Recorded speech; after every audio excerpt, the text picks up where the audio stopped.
Jacksonville on the road at Houston. This is 1.5 in favor of Jacksonville. Circa actually has this as a pick still. 37.5 is our total. It's ridiculously low because Jacksonville's entire wide receiver core is basically hurt. Houston's going to be without C.J. Stroud, so it's going to be Davis Mills in there for this one. Houston defense is still very, very good, so that's going to suppress scoring as well. So we get the preseason-esque 37.5 on the total front here. Noops, what do you say about this one? You know, you're damned if you do, damned if you don't. Do we really want to trust Davis Mills and the Houston Texans, or do we want to bet on a Jaguars team that is basically down to just Jacoby Myers as their receiver in a season where Trevor Lawrence continues to slowly regress?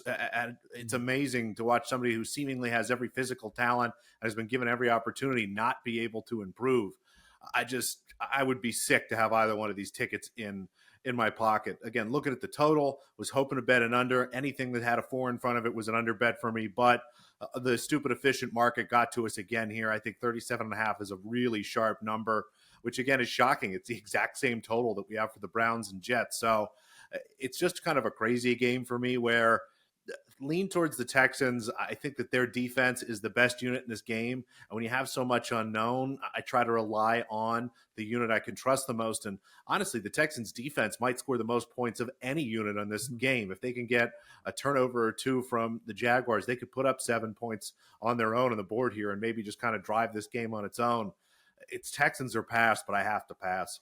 It's I will bring this up, and just with the caveat that this is not in my account yet, but might be because I might just have to do the whole like someone's got to have some sort of production. But Parker Washington was getting fed targets even with Brian Thomas and with Travis Hunter in there. He was still getting looks, and then we lose. We lose Travis Hunter. He gets even more targets now without Brian Thomas. He's sitting 45.5 at FanDuel on receiving yards.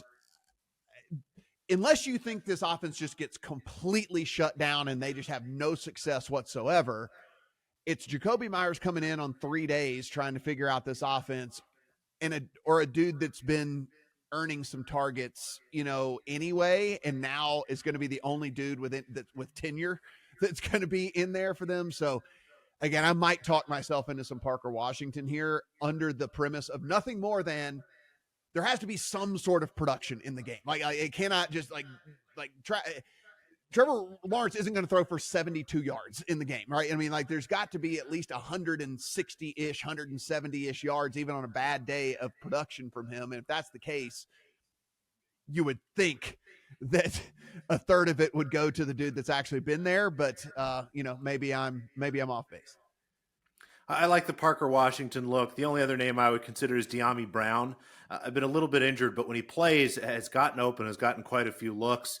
At the end of the day, I think maybe we're trying to talk ourselves into betting on bad wide receivers. I mean, neither one of these guys is super talented, but I like where your head's at. I think what you look at here is instead of yards, I would look at receptions.